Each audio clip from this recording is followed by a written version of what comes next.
وسلم درس کی 13ویں نشست ہے۔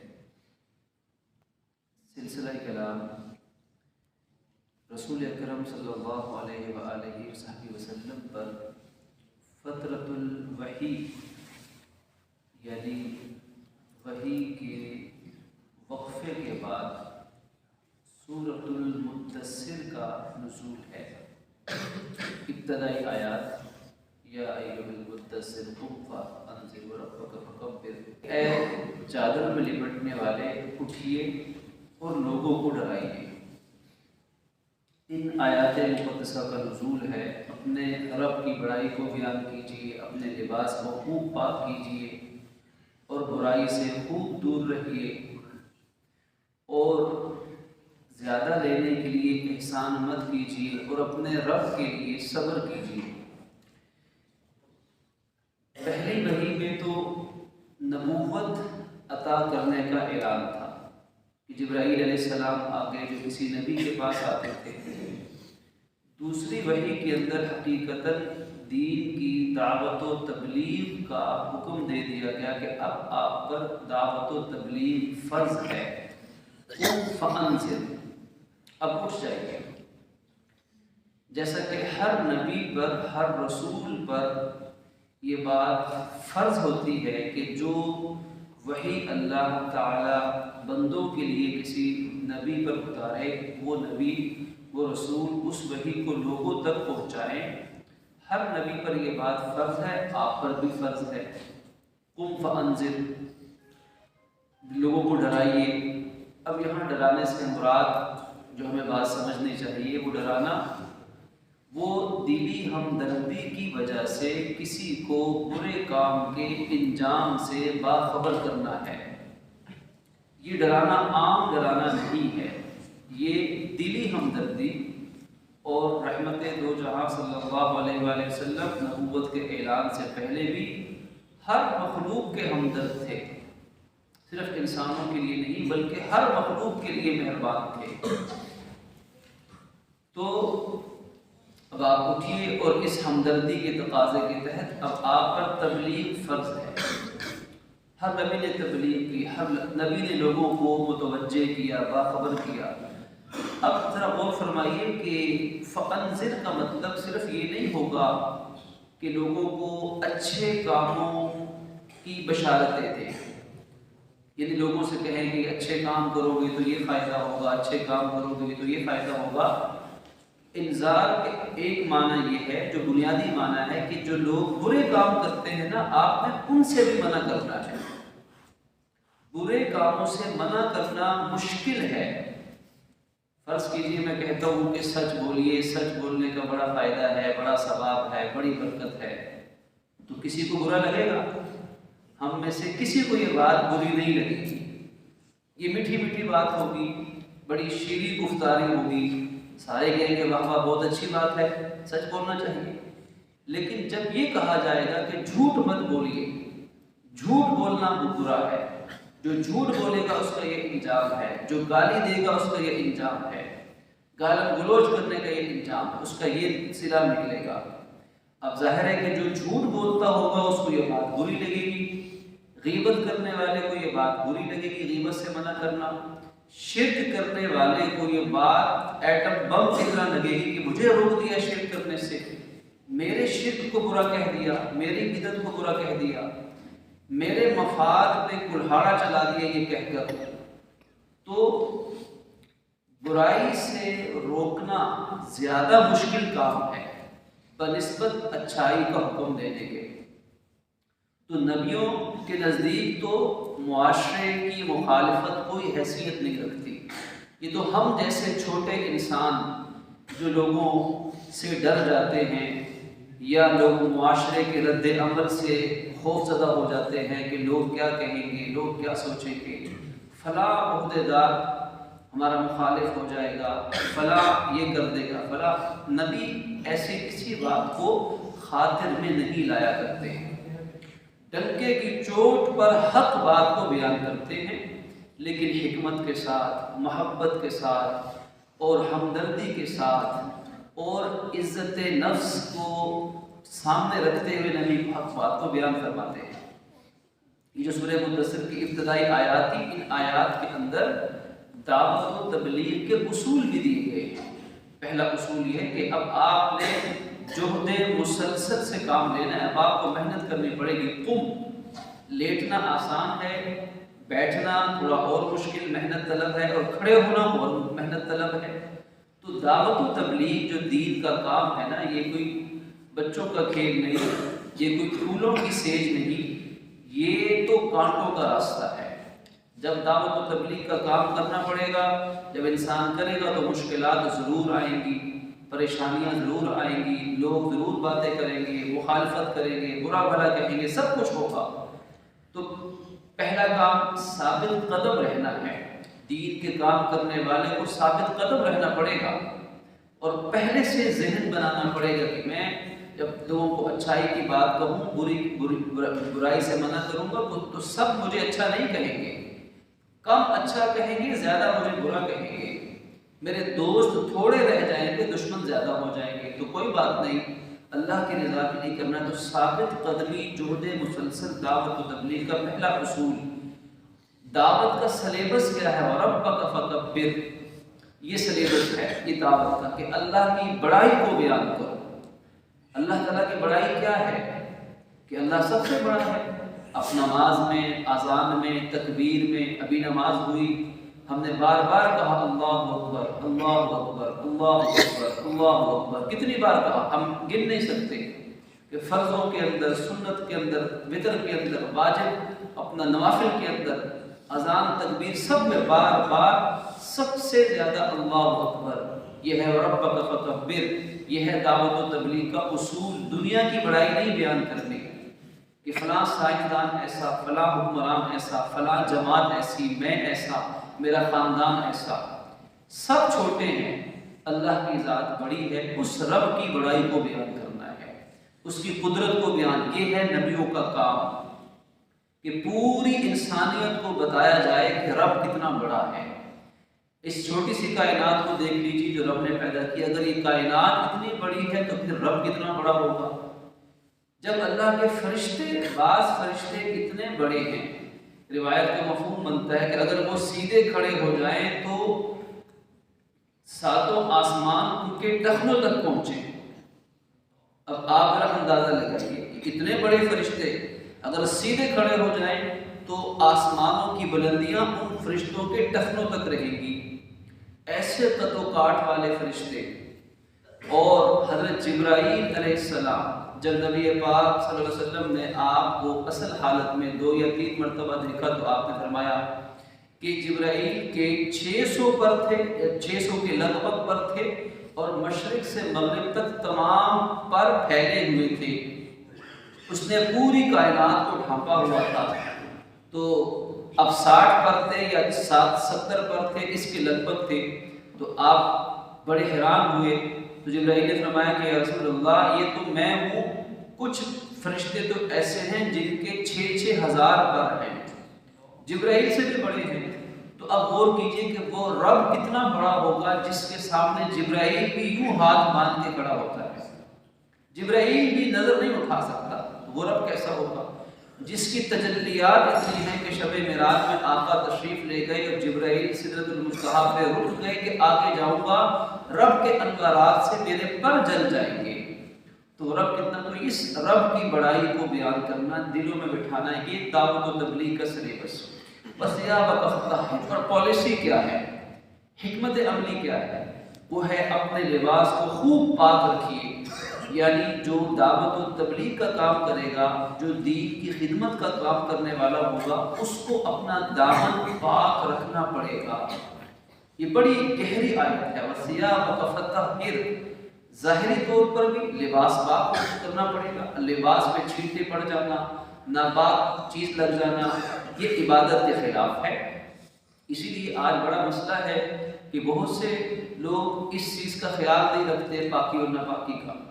اگر مسلمان ہے تو وہ دین کا داعی بھی ہے، دین کا مبلغ بھی ہے، اس کے ذمہ دین کی دعوت کو پہنچانا بھی ہے، تو اس کو اپنے آپ کو پاک رکھنا پڑے گا، اپنا لباس سب سے پہلے پاک۔ حدیث مبارک میں آتا ہے کہ قبر کا جو عذاب ہے یہ ان دو وجوہات کی بنا پہ اکثر لوگوں کو معاذ اللہ ثم معاذ اللہ ہوتا ہے کہ جن وجوہات کی لوگ پرواہ نہیں کرتے ان سے بچنا کوئی مشکل نہیں تھا. اگر لوگ بچتے تو بچ سکتے تھے آسانی سے، لیکن پرواہ کی توجہ نہیں ہے. ایک وجہ ہے غیبت کرنا، لوگوں کی برائیاں، پیٹھ پیچھے کوئی موجود نہیں ہے اس کی برائیاں شروع کر دینا آسان کام ہے. یہ قبر کے عذاب کی بہت بڑی وجہ غیبت کرنا. اور دوسری وجہ قبر کے عذاب کی پیشاب کی باریک چھینٹوں سے نہ بچنا، بچنے کی کوشش نہ کرنا. بس جیسے گئے اٹھ کے آ گئے، کوئی پرواہ نہیں کیا، نہ اپنے لباس کی نہ اپنے بدن کی. وہی چھینٹیں پڑھ کے بدن پہ پڑ رہی ہیں، لباس پہ پڑ رہی ہیں، کوئی خیال ہی نہیں رکھا. تو یہ قبر کے عذاب کی بہت بڑا سبب ہے. تو ان دو باتوں سے خوب بچنا چاہیے. انسان بچنے کی کوشش کرتا ہے، کبھی کوئی پڑ گئی، اس نے پانی کا چھینٹا ڈالا، پاک ہو گئی تو ٹھیک ہے. لیکن خطرناک صورتحال یہ ہے کہ جو بچنے کی کوشش نہ کرے، اس کو کوئی کام ہی نہ سمجھے، تو پھر عذاب قبر کے لیے انسان کو تیار ہونا پڑتا ہے. تو دین کے کام کے لیے اپنا لباس پاک رکھو، اپنا دامن پاک رکھو، سوچ پاک رکھو، کردار پاک رکھو. نبی کی ذات، اسی لیے اللہ تعالیٰ، ہم اٹھائیں قرآن پاک، تمام نبیوں نے یہ دعوت دی کہ میں تم سب کو اللہ کی طرف بلاتا ہوں. یہ جو میں تمہیں تبلیغ کر رہا ہوں، جو تمہیں دعوت اللہ کا پیغام دے رہا ہوں، اس پیغام کو دینے کے پیچھے میرے لیے کوئی دنیا کی لالچ نہیں ہے. میں تم سے اس پر کوئی پیسے نہیں مانگتا. اس دین کی دعوت پر اس پر کوئی لینا دینا نہیں ہے. یہ اللہ کی رضا کے لیے ہے، اس کا کوئی معاوضہ نہیں ہے، کوئی چندے کی اپیل نہیں ہے، کوئی تم سے امداد نہیں مانگی جا رہی. میرا تو اجر ان اجریہ الا علی اللہ، میرا اجر تو صرف اللہ کے ذمے ہے. ہر نبی نے یہ دعوت دی اخلاص کے ساتھ، اپنے دامن کو پاک رکھتے ہوئے.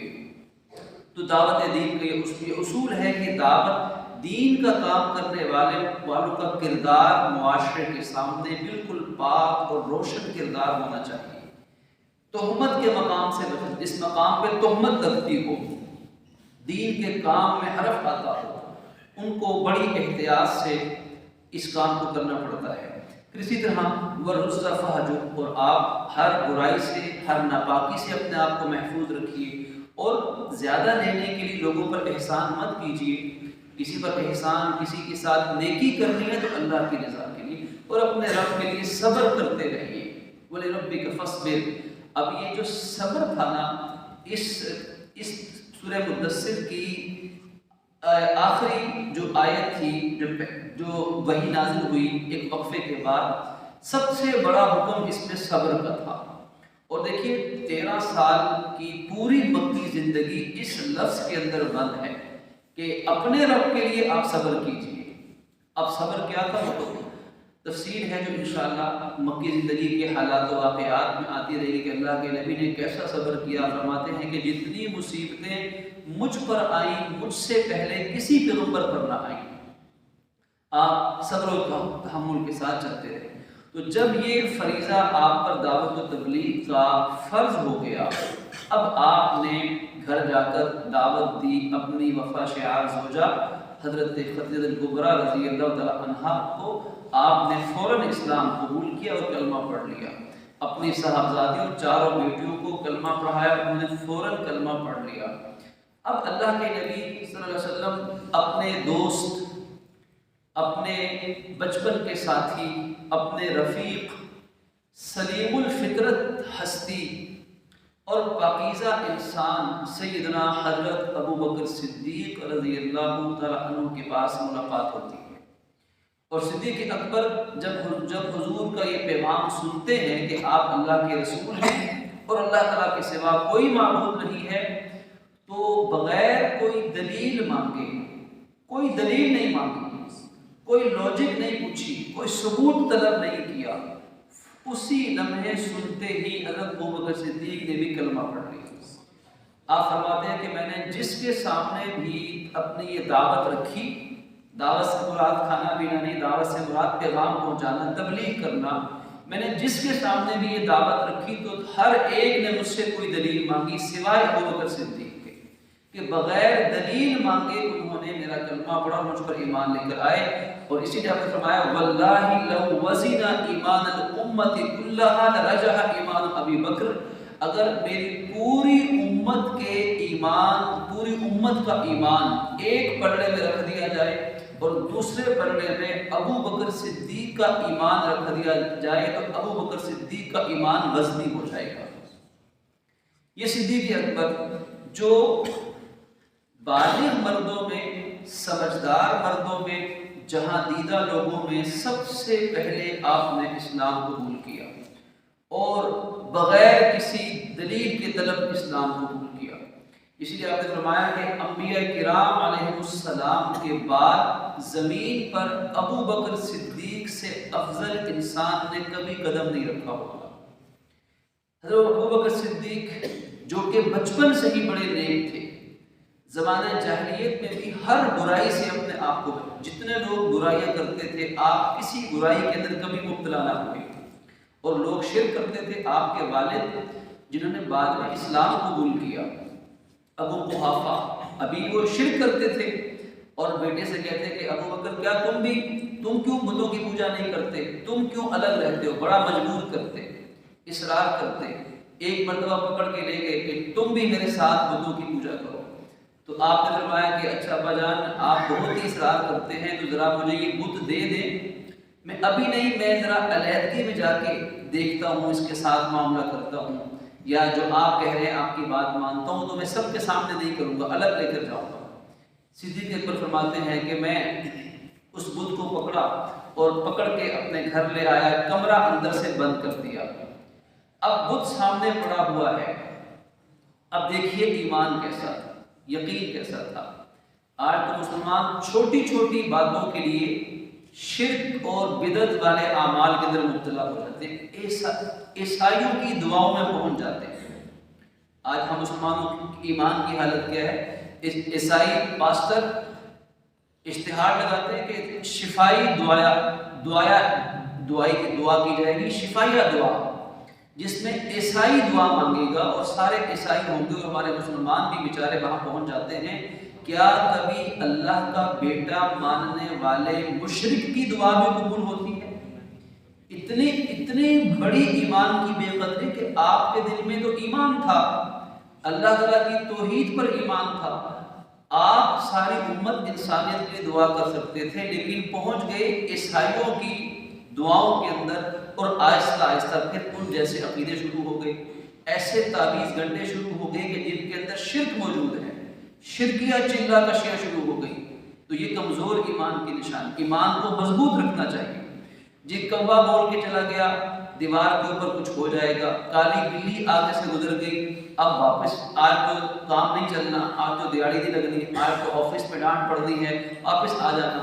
یہ کمزور ایمان کی نشانی ہے کہ فلاں سری بکرے کی سری پڑی ہوئی ہے، فلاں چنے کی دال دیکھی ہے، فلاں انڈے کے چھلکے دیکھے ہیں.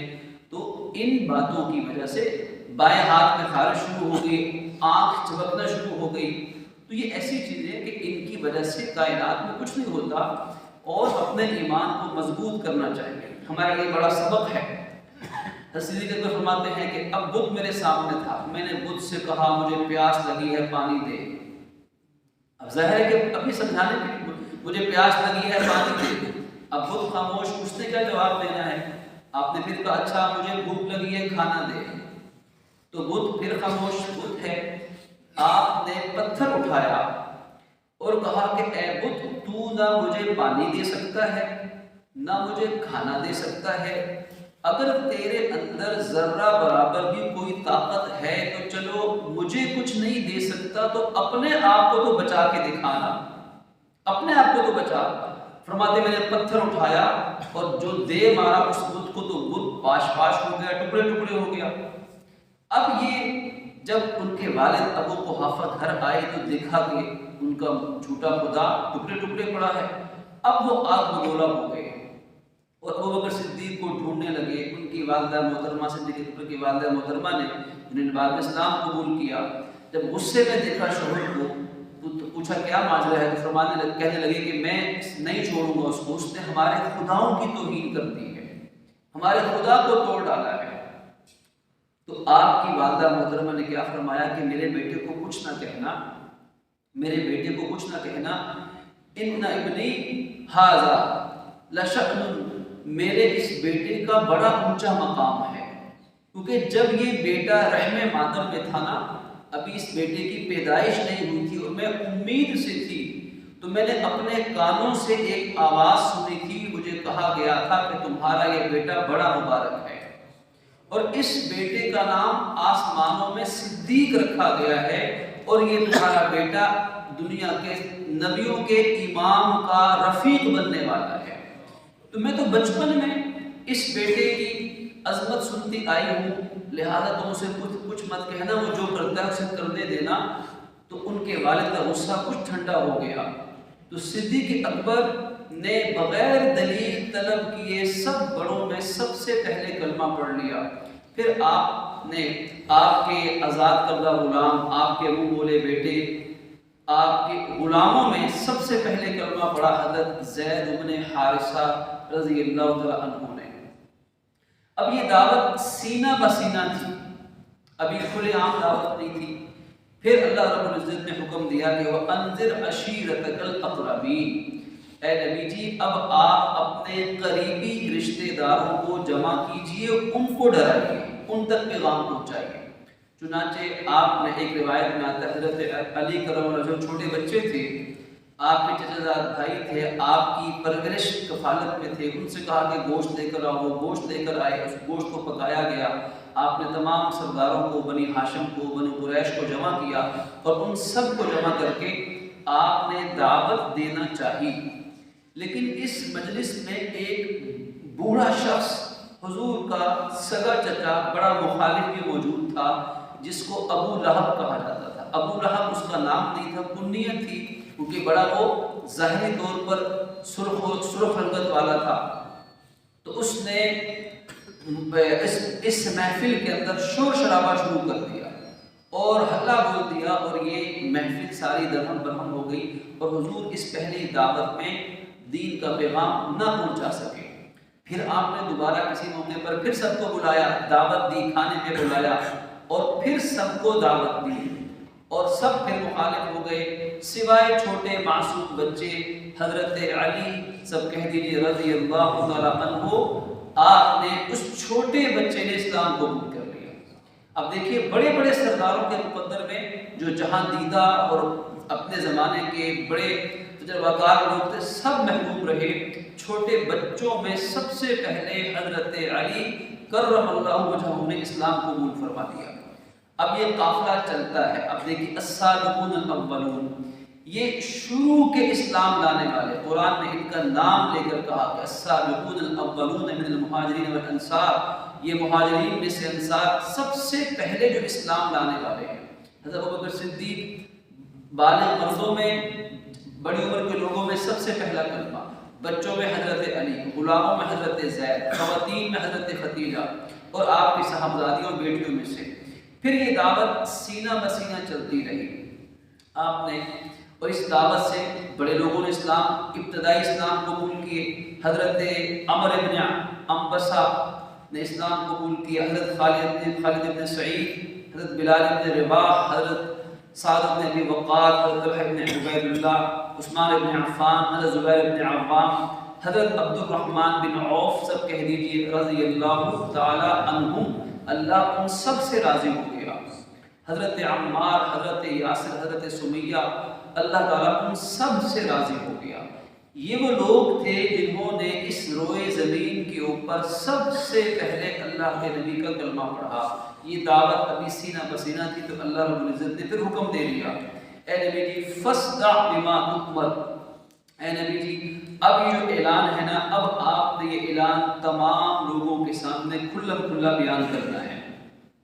چنانچہ اس کے بعد اللہ کے نبی صلی اللہ علیہ وسلم وہ جبل ابو قبیس، جو اس زمین کے اوپر پہلا پہاڑ تھا، جہاں آج سعودی بادشاہوں کے محل بنے ہوئے ہیں، صفا پہاڑی کے جو سامنے کا حصہ ہے، اس پر وہ جگہ آج بھی وہاں موجود ہے۔ اس پہاڑ کے کچھ ٹکڑے کاٹ دیے گئے، کچھ پر محلات بنے ہیں۔ اس پہاڑ پر جو زمین کے اوپر پہلا پہاڑ تھا، اس کوہ صفا پہ کھڑے ہو کے اللہ کے نبی نے تمام قریش والوں سرداروں کو، تمام قبیلے کے بڑوں کو نام لے کر اسلام کی دعوت دی۔ انہوں نے کیا رد عمل کیا، آپ نے دعوت کس حکیمانہ انداز میں دی، اس کے اثرات کیا ہوئے، یہ تمام تفصیلات انشاءاللہ آئندہ درس میں اللہ رب العزت اپنی رحمت سے ہمیں اپنے حبیب صلی اللہ علیہ وسلم کی سیرت اور سنت اپنانے کی توفیق دے، اور جو دعوت و تبلیغ آپ نے ہم تک پہنچائی اسی پیغام کو مجھے اور آپ کو، ہم سب کو بھی آگے پھیلانے کی توفیق بخشے۔